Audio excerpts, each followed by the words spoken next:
Hello friends, welcome to some strike. ഞാൻ നിങ്ങളുടെ കൂട്ടുകാരൻ സാം. ഞാൻ ശ്രീഹരി.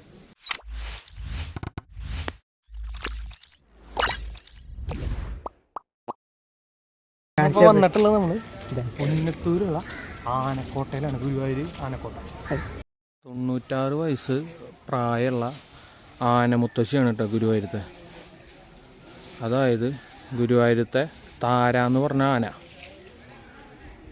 ആനയാണിത്. 96 വയസ്സ്. ആൾക്ക് ഇപ്പോൾ ശാരീരികമായിട്ടുള്ള കുറേ പ്രശ്നങ്ങൾ കാരണം കണ്ട സൈഡിൽ കണ്ട തുണിയും മറ്റേ കിടക്ക അങ്ങനത്തെ സാധനങ്ങളൊക്കെ വെച്ച് കെട്ടിയിട്ട് സ്കിന്നിന് പ്രശ്നങ്ങൾ വരാതിരിക്കാൻ വേണ്ടി വെച്ചിട്ടുള്ളതാണ്. 96 വയസ്സ് കിട്ടപ്പോൾ ഇങ്ങനെയുള്ള ആനകളുടെ അടുത്ത് ആളെ പിന്നെ ഞങ്ങൾ തന്നെ പറയുള്ളൂ, എന്തിനാ ഈ ആനകളുടെ അടുത്ത് എന്തിനാ വിട്ടെന്ന് ചോദിക്കും. ഈ കാണുന്ന ജനങ്ങൾ തന്നെ പറയും, ഇങ്ങനെയുള്ള പ്രശ്നമുള്ള ആനകളുടെ അടുത്തൊക്കെ ആനയെ കുറ്റം പറയില്ല. എന്തിനാ ഇങ്ങനെയുള്ള ആനകളുടെ അടുത്ത് എന്തിനാ ആളെ വിട്ട് അല്ലെങ്കിൽ അതിനെ മാറ്റി നിർത്തിക്കൂടെ എന്നൊക്കെ അപ്പോൾ പറയും. പിന്നെ സംഭവിച്ചു കഴിഞ്ഞിട്ടേ പറയുള്ളൂ, അതുവരെ പറയില്ല. ഇപ്പം ഉണ്ടായാലും 2 ദിവസം പേപ്പറിലൊന്നും കണ്ടില്ലേ? 3 ദിവസമേ ഉള്ളൂ പേപ്പറിൽ കംപ്ലീറ്റ് ന്യൂസിലുണ്ടായിരുന്നു. എല്ലാ പേപ്പറിലും ഉണ്ട്. അതല്ല അപ്പുറത്ത്, അതൊക്കെ അപ്പുറത്ത് മിനിങ്ങന്ന് എല്ലാ ന്യൂസിലും ഉണ്ട്. ഏഷ്യാനെറ്റിലും മനോരമയിലും എല്ലാ ന്യൂസിലും ഉണ്ട്, എല്ലാ പേപ്പറിലും ഉണ്ടല്ലോ. അറിഞ്ഞില്ലേ? അപ്പോൾ ഇതല്ല, ഇത് രാജശേഖരൻ. ഇത് രാജശേഖരൻ, അത് ചന്ദ്രശേഖരൻ. ഇത് നിൽക്കണത് സുരേഷ് ഗോപി നടക്കിരുത്തിയ ആനയേട്ടാ. അതാണ് ജയലളിത അമ്പലത്തിന് വേണ്ടി കൊടുത്തത്. നടക്കിരുത്തെന്ന് തന്നെ പറയാം. ഇതാ ഇത് സുരേഷ് ഗോപി നടക്കിരുത്തിയത്.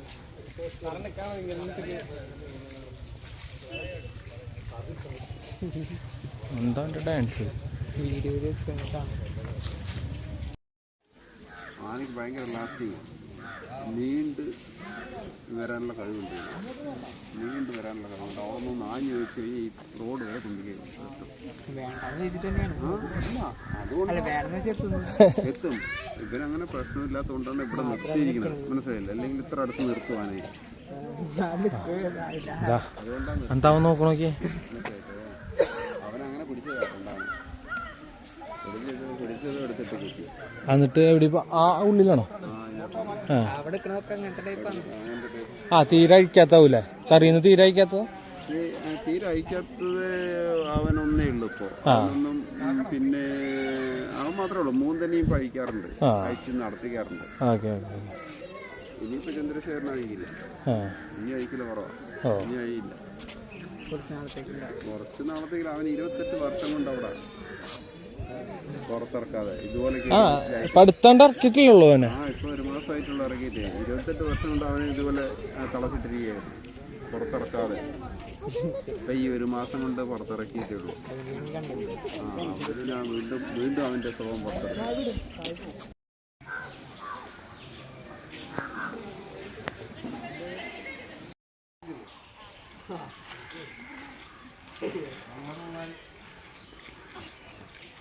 എടുക്കാൻ വേണ്ടി ചെയ്യണതാ. എടുത്തോ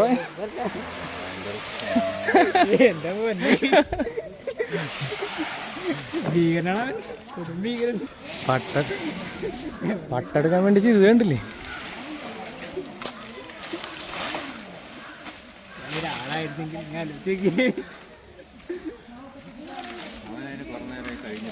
ആ 2 മണിക്ക്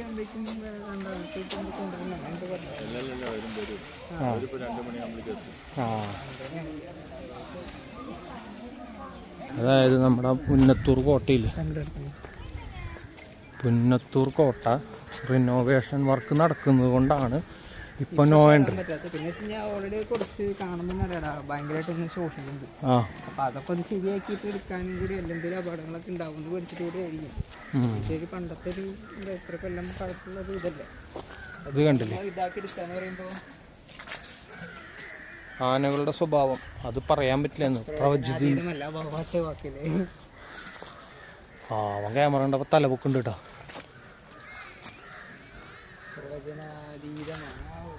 നല്ല വാക്കല്ലേ. എന്താ കൊളാണത്?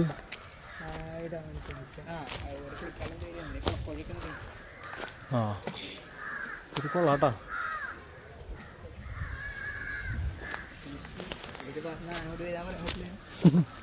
മറ്റേ ഒരുത്തം പോയാൽ മതി, പിന്നെ എല്ലാവരും കൂടി കിടക്കുന്നു. പിന്നെ കരിമ്പിനാട്ടിൽ മെഷീൻ കയറി പോലെ പറയാൻ പറ്റില്ല, ആനക്കാട്ടിൽ മെഷീൻ കയറി പോലെ എന്ന് പറയുന്നത്. ദേവദാസ് ഇതാണത്. അല്ല പേര് കൺഫേം ഒന്നുമല്ല, കാരണം അവിടുത്തെ സെക്യൂരിറ്റി ചേട്ടൻ തന്നെ പറഞ്ഞു അങ്ങോട്ടും ഇങ്ങോട്ടൊക്കെ മാറ്റി കിട്ടുന്നു. ഇതിന്റെ മാത്രം നമ്മൾ പേരായിട്ട് കണ്ടേക്കുന്നത്. ആ ഈ വഴി നമ്മൾ വന്നതാ. അല്ലട പിന്നെ ഈ ആനക്കൂട്ടം എങ്ങനെയായി എന്നുള്ളതൊക്കെ ഒന്ന് പറയണ്ട ഇവരോട്. 26 ആനയൊന്നുണ്ട് ആ സമയത്ത് ഉണ്ടായിരുന്നത് ഇവിടെ. 26 ആന ഇവിടെ അല്ല, മീൻസ് അവിടെ ഒരു വയലുണ്ടായിരുന്നു ആ സമയത്ത് അമ്പലത്തിന്റെ അവിടെ. പിന്നെ ഇവിടേക്ക് ആനേനെ കൊണ്ടുവന്നല്ല, ഗൃഹപ്രവേശം ചെയ്തു എന്നാ പറയുന്നത്. 1951 ജനുവരി 26 ഡേറ്റ് കൃത്യമായിട്ട് പറയണ്ടായിരുന്നു. അന്നാണ് ഗൃഹപ്രവേശം നടത്തിയത്. അവരുടെ വീടാണല്ലോ, നമുക്ക് നമ്മുടെ വീട് ഗൃഹപ്രവേശം കയറുന്ന പോലെ അവർക്ക് അവരുടെ വീട്ടിൽ ഗൃഹപ്രവേശം കയറുക എന്നാണ് പറഞ്ഞിട്ടുണ്ടായിരുന്നത്. ആനേനെ എല്ലാ ആനേനെ കൊണ്ടുവരുമ്പോഴും അങ്ങനെ തന്നെ പറയാന്ന്, ആന ഗൃഹപ്രവേശം ചെയ്യിക്കുന്നു, അതായത് വീട്ടിലേക്ക് കയറ്റുന്നു എന്ന രീതിയിലാണ് പറയാറ്. ഇത്ര ഗുരുവായൂർ കേശവന്റെ നേതൃത്വത്തിലുള്ള 26 ആനകളാണ് അന്ന് ഇവിടെ വന്ന് ഇവിടേക്ക് അന്ന് ഗൃഹപ്രവേശം ചെയ്തതെന്നാണ് അവർ പറയുന്നത്. അതിൽ താര എന്ന് പറഞ്ഞാൽ നമ്മൾ നേരത്തെ കണ്ടില്ലേ, ആ 96 വയസ്സായ ആ താര, പിന്നെ രാമൻ, പിന്നെ ഒരു നാരായണൻകുട്ടി, ഇത് പറഞ്ഞത് എന്തോ വയ്യാതെ എന്തോ ഇഷ്യൂ പറഞ്ഞിട്ടില്ല, പിന്നെ ഒരു രാജശേഖരൻ, മതപ്പാടുണ്ടായിരുന്നത് വേറെ രാജശേഖരൻ, പിന്നെ ഗുരുവായൂർ പട്ടനാണ്. അതുപോലെ ഒരു 5-6 ആനകൾ മാത്രമാണ് അന്ന് അവിടെ നിന്നുള്ളൂ. കാരണം മതപ്പാട് ചികിത്സാ കാരണങ്ങളാൽ അവർ 6 പേര് അവിടെ നിന്നു. ബാക്കിയുള്ള 26 ആനകളും ഗുരുവായൂർ കേശവന്റെ നേതൃത്വത്തിൽ ഈ പുന്നത്തൂർ ഈ കോട്ടയിലേക്ക് വന്ന് ഗൃഹപ്രവേശം ചെയ്തു. ഇപ്പോൾ 26 നേരെ വന്ന് നിൽക്കുന്നത് 41 ആനകളാണ്. നമുക്ക് കുറച്ച് ആനകൾ ഇപ്പൊ കാണാൻ പറ്റിയിട്ടില്ല. കുറെ ആനകൾ അപ്പുറത്താണ്, അതായത് ശരിക്കും പറഞ്ഞാൽ തടവ് പുള്ളികളാണ്, ശരിക്കും ലോക്കി നിർത്താന്ന് പറയില്ല, അതുപോലെ നിർത്തിയിട്ടുള്ള. കാരണം അവരിനി ഒരിക്കലും പറയുന്ന പുറത്തൊക്കെ ഇറക്കില്ല. എല്ലാരും ഇല്ല, അതില് ഒരുത്തരാണ് ഇപ്പൊ ഒരു 28 കൊല്ലമായിട്ട് ആ തറിയിലായിരുന്നു അവൻ. പക്ഷെ അവനെ പുറത്തേക്ക് കഴിഞ്ഞ മാസം ഇറക്കി. പക്ഷെ അവൻ ഒരു പാപ്പാനെ ഒരു 3 ദിവസം മുമ്പ് 3-4 ദിവസം മുന്നേ പാപ്പാനെ കൊന്നപ്പോ അവന് വീണ്ടും ആ തറിയിലേക്ക് തന്നെ. ഇനി ഇവനെ ഇറക്കില്ല എന്നാണ്, ഇറക്കാൻ സാധ്യതയില്ല എന്നാണ് പറഞ്ഞത്. ഇറക്കില്ല എന്നാണ് ഇപ്പൊ അവിടുത്തെ ചേട്ടൻ പറഞ്ഞത്. അത് കൂടാതെ പിന്നെ നമ്മുടെ ജയലളിത നടക്കിരുത്തിയാന, പിന്നെ ഇവിടെ സുരേഷ് ഗോപി നടക്കിരുത്തിയാന, അങ്ങനെ കുറെ ആനകളൊക്കെ കണ്ടു. പിന്നെ എന്താ പറയാ, ഇപ്പൊ 41 ആനകള് നമ്മുടെ ഈ ഇവിടെ ഉണ്ട്. അത് രണ്ടുണ്ട് കേട്ടോ, ബിരിയാണിയും ഇതൊക്കെ കൂടിയിട്ട് 41 ആന ഉണ്ടായിരുന്നു. ഇപ്പൊ നമ്മൾ ഈ വീഡിയോയില് കാണുന്ന ആനകൾ മാത്രമാണ് ഇവിടുത്തെ ഗുരുവായൂർ ദേവസ്വത്തിന്റെ ആനും പുറത്തത്തെ എന്ത് പരിപാടിക്കാണെങ്കിലും പോകണതുള്ളൂ. കാണാത്ത കുറെ ആനകളുണ്ട്, അവരേനൊന്നും നമ്മൾ ഒറ്റ പരിപാടിക്കുന്നല്ല, ആ കെട്ടിയ സ്ഥലത്തൊന്നും തന്നെ ഇറക്കില്ല.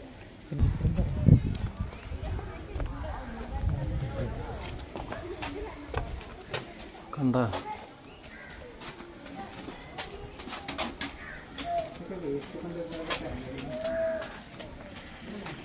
ഇതിലൊക്കെ ശരിക്കും ചുമർ ചിത്രങ്ങൾ വരച്ചുകൂടാ അല്ലേ?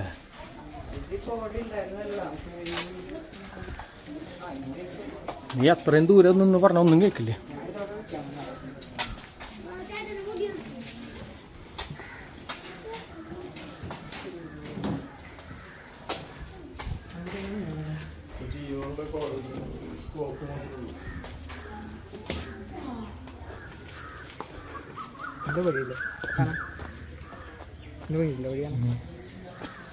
കേരളത്തില് ആനപ്രാന്ത് എന്ന് പറഞ്ഞാൽ അത്യാവശ്യം ഉള്ളതാണ്. തൃശ്ശൂർമാർക്ക് കുറച്ച് ഇരട്ടിപ്രാന്തുള്ളതാണ്. തൃശ്ശൂർ എന്ന് പറഞ്ഞാൽ ആനപ്രാന്തന്മാരുടെ നാട് എന്നാണ് പൊതുവെ പറയാം. അതെ, പിന്നെ നമ്മുടെ പേര് കേട്ട ആനകൾ എന്ന് പറയുമ്പോൾ രാമൻ, തെച്ചിക്കോട്ട് രാമചന്ദ്രൻ, കണ്ടംപുള്ളി ബാലനാരായണൻ, ഗുരുവായൂർ കേശവൻ, ഗുരുവായൂർ പത്മനാഭൻ. ഇവനൊന്നും അറിയാത്ത ആളുണ്ടാവില്ല ആൾക്കാർ. പിന്നെ തമിഴന്മാരല്ലേ?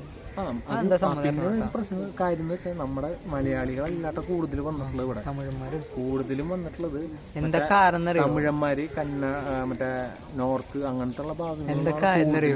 നമുക്ക് ആ പോണതില്ലേ, അത് ആനക്കുള്ള ഫുഡാണ്. 2 മണിയാകുമ്പോഴേക്കും എല്ലാ ആനകൾക്കും വെള്ളം, ഭക്ഷണം, പട്ട കാര്യങ്ങളൊക്കെ ഇവിടെ പാപ്പന്മാര് വരും. അപ്പൊ എല്ലാവർക്കും ടാറ്റ.